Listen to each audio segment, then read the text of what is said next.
Bonsoir Fanny. Bonsoir David, bonsoir à tous. Donc, la Russie ne recrute plus seulement des hommes en prison, elle recrute aussi des femmes. Et oui, Moscou recrute dans les prisons et dans ce que l'on appelle les colonies pénitentiaires. Qu'est-ce que c'est? Ce sont les héritières du goulag. Ça ressemble beaucoup à une prison, mais avec des conditions de détention considérées comme encore plus dures.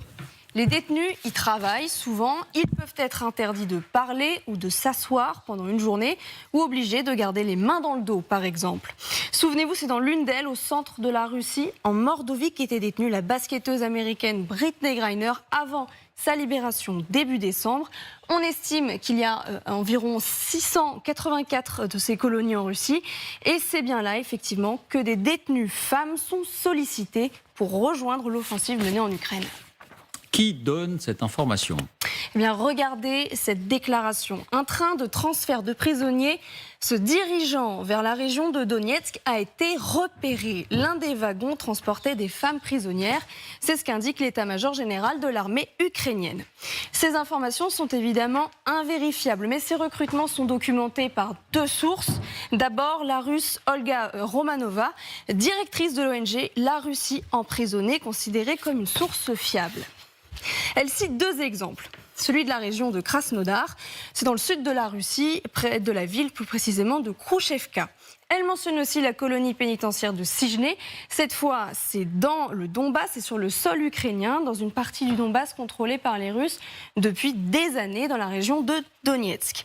Olga Romanova évoque aussi les régions de Samara et Rostov. Mais il faut signaler, David, qu'il y a un peu plus de 2 mois, un élu de Sibérie, Vyacheslav Wegner, avait indiqué que des femmes détenues dans sa région, donc toujours en Sibérie, étaient prêtes à aller combattre dans les rangs de la milice Wagner. Au total, David, 100 femmes ont été recrutées à ce jour, selon Olga Romanova. Des détenues, dit-elle, de tous âges, qui ont commis toutes sortes de délits et de crimes, du simple vol jusqu'au meurtre. Sont-elles recrutées de gré ou de force? Comme pour les hommes, il est impossible de le déterminer avec certitude. Est-ce que l'on sait où elles sont déployées? Ce que l'on sait, c'est qu'elles sont formées en Russie par des militaires russes pendant 1 mois avant d'être déployées sur le front ou en arrière des lignes, a priori dans la région de Donetsk, donc dans le Donbass, c'est-à-dire là où aujourd'hui les combats sont les plus rudes. Soit pour ramasser des cadavres, dit Olga Romanova, soit pour être utilisés ponctuellement dans des brigades d'assaut. Merci Fanny. Alors j'ai une dernière précision à vous demander. Est-ce que ce sont les premières femmes, tout simplement, mobilisées du côté de la Russie dans cette guerre? A priori, oui, en tout cas effectivement côté russe, parce qu'on n'a pas d'image côté russe de ces femmes sur le front, alors que côté ukrainien, eh bien, Kiev les met volontiers en avant. Les femmes russes étaient aussi exemptées de la récente mobilisation ordonnée fin septembre par Vladimir Poutine. En revanche, il faut rappeler qu'il y en a environ 40 000 dans les rangs de l'armée russe. Des bataillons de femmes volontaires ont vu le jour dès 1917, ça ne date pas d'hier, mais elles sont aujourd'hui donc plus nombreuses, notamment depuis une quarantaine d'années. En revanche, encore une fois, on n'a vu aucune de ces femmes parmi notamment les 190 000 hommes engagés directement en février 2022 dans l'invasion de l'Ukraine. Merci Fanny. Alors ma question est simple. Est-ce que ça vous choque? Est-ce que ça vous indigne? Ou est-ce que d'une certaine manière, vous trouvez ça logique, général? Les femmes dans l'armée, je trouve ça logique. Que des femmes aillent aider sur le front, je trouve ça également assez logique. C'est-à-dire qu'on ne sait pas très bien ce qu'elles vont y faire. En effet, comme vient de vous le dire votre journaliste, soit elles vont être utilisées effectivement directement sur le front avec un fusil à la main et pour combattre, soit effectivement elles sont juste derrière pour soutenir et pourquoi pas effectivement ramasser les cadavres, évacuer les blessés ou une autre fonction comme celle-là. C'est difficile aujourd'hui de déterminer exactement ce qu'elles vont faire. Mais en tous les cas, c'est vrai que l'armée ukrainienne a mis en avant jusqu'à présent toutes les femmes au combat, et on en a vu un certain nombre, ce que n'a jamais fait l'armée russe. Mais on se souvient qu'au cours de la Seconde Guerre mondiale et pendant la bataille de Stalingrad, en fait, les femmes russes qui combattaient étaient assez nombreuses également. Et on en a bien vu, il y a eu un certain nombre d'exemples qui ont été montrés à ce moment-là. Donc qu'ils aillent chercher, j'allais dire, des soldats supplémentaires, ça me paraît assez logique compte tenu des pertes occasionnées sans aucun doute dans la bataille de Bakhmout en particulier et en règle générale face à l'Ukraine. C'est un nouveau signe d'une certaine manière des difficultés de cette armée russe pour vous. Difficulté, c'est difficile de dire ça, parce qu'on a du mal à savoir. Je pense que les pertes sont considérables, en effet, tant côté ukrainien que côté russe, mais côté russe, elles le sont très fortement. Donc effectivement, ils ont besoin, j'allais dire, de soldats pour tenir au moins la ligne de front. Parce qu'on suit les combats à Bakhmout, on suit les combats sur certains points du front, mais ailleurs, pour tenir la ligne, il faut une masse de soldats.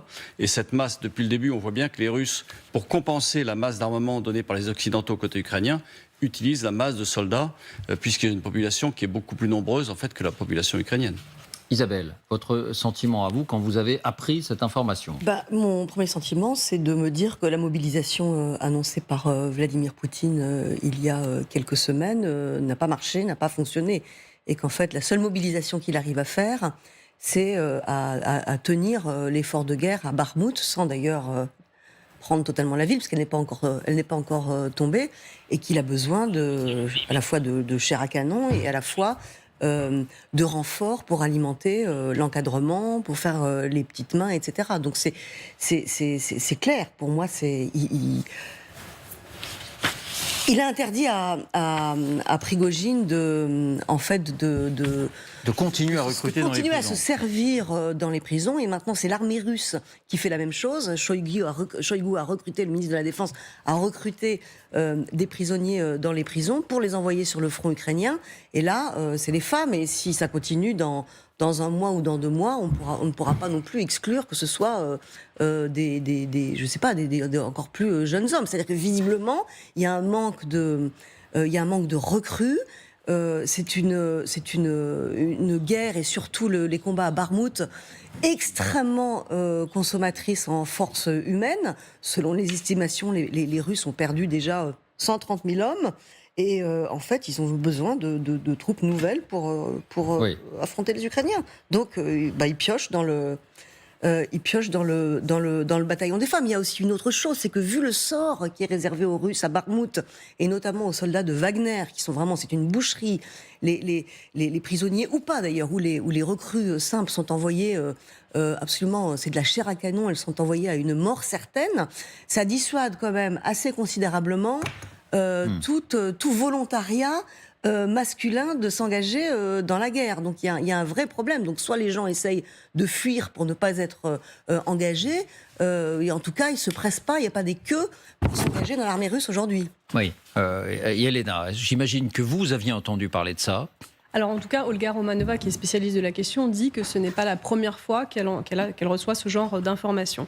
Maintenant, la Russie est en train de rejouer la Grande Guerre patriotique, et pendant la Grande Guerre patriotique, les femmes avaient effectivement un rôle extrêmement important, y compris dans ce qui est appelé l'arrière-garde de l'armée. Moi, je doute du fait que, par exemple, ces femmes seront envoyées au front en première ligne dans les tranchées. Je pense qu'elles assureront dans ce système extrêmement codifié qu'est le système, y compris le système militaire russe, les fonctions de médecins, infirmiers, tout ce qui est assuré en fait l'arrière-garde et l'aide à l'effort de combat. C'est intéressant que cette information sorte aujourd'hui parce que la semaine dernière, il y avait le 8 mars et donc j'avais consacré ma chronique hebdomadaire sur la propagande russe à la façon dont l'image de la femme en fait en Russie est complètement corrélaire de la guerre en Ukraine, au sens où cette restauration de ce que Vladimir Poutine met sans cesse en avant comme les valeurs patriarcales, traditionnelles, avec ce rôle extrêmement codifié de la femme au foyer et l'homme maître de la situation chez lui, en fait, est quelque part l'allégorie en fait de toute la société russe, avec Vladimir Poutine en patriarche suprême et finalement un système complètement vertical où ceux sur lesquels il règne n'ont pas droit de citer, en sachant que en Russie, par exemple, il y a une loi qui a décriminalisé il y a quelques années les violences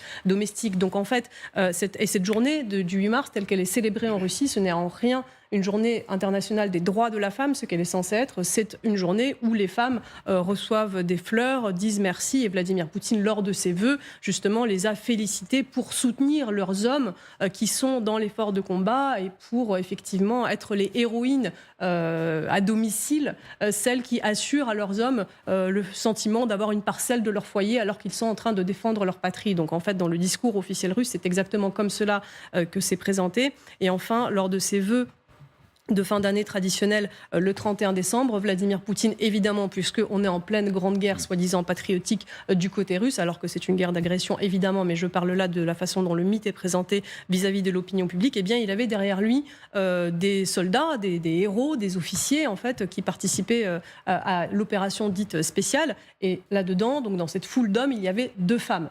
Et lorsque je vois, par exemple, les cérémonies de décoration au Kremlin, encore une fois, des officiers, de tous ceux qui participent à l'effort de guerre, les femmes sont celles qui ont ces fonctions, soit de médecins, infirmiers, etc., soit, par exemple, du service de renseignement ou ce genre de fonctions. Elles n'ont pas, je pense, dans cette situation, des fonctions de combat.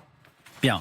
Jean-Dominique, vous voulez rajouter Il faut distinguer 2 choses. Il faut distinguer le fait que les femmes participent à la guerre, qui est quelque chose d'assez connu, et le fait qu'on aille chercher des gens dans les prisons et qu'on aille chercher dans les prisons de femmes. Ça, à ma connaissance, c'est la première fois en tout cas dans l'histoire récente, qu'une telle information nous parvient, qu'on va recruter des femmes dans les prisons de femmes pour envoyer les gens à la guerre. Je ne connaissais pas d'exemple, peut-être qu'il y en a, mais moi je n'en connais pas. Le fait que...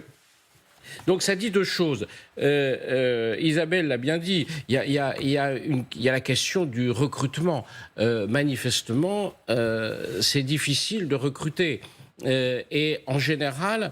Quand on n'a pas une population suffisamment nombreuse, on va chercher des femmes. Ça a été le cas au début de l'État d'Israël. C'est pour ça qu'il y avait un service militaire féminin. C'est le cas chez les Kurdes, les combattants kurdes, parce que c'est une petite population et comme ils ne sont pas assez nombreux, ils sont obligés de mobiliser les femmes. Donc ça veut dire, dans toutes les guerres, vous avez ce phénomène. Quand vous avez une petite population, vous prenez les femmes pour les envoyer à la guerre. C'est une vieille habitude. Alors, c'est paradoxal dans la situation de la Russie, puisque la Russie est présentée comme un grand pays, 130 millions, 140 millions d'habitants. Il devrait avoir suffisamment. Eh bien non, justement non. Donc ils sont obligés aujourd'hui d'employer des femmes comme ils l'ont fait pendant la Seconde Guerre mondiale, y compris dans des unités de combat. On se souvient dans la Seconde Guerre mondiale de femmes tireurs d'élite, snipers.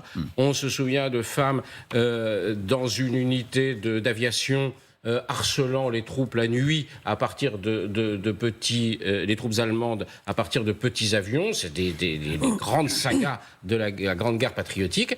Mais là, aller les chercher dans des prisons, il y a vraiment... Qu'est-ce que ça dit? Ça dit que tout ça, pour la Russie, ça n'a vraiment pas le goût de la victoire. Ils sont... Quand vous en êtes réduit à ça, vraiment, c'est quelque chose va mal, vraiment. Ça veut peut-être dit quelque chose de profond, et je pense que c'est à la fois logique et, oui, vous l'avez dit, il y a quelque chose de consternant d'en être réduit à ça. Avoir lancé une guerre et au bout d'1 an de cette grande opération... être obligé d'aller chercher des prisonnières, leur disant bah, écoutez, allez, venez vous battre avec nous parce que sinon on ne va pas y arriver, vraiment c'est consternant.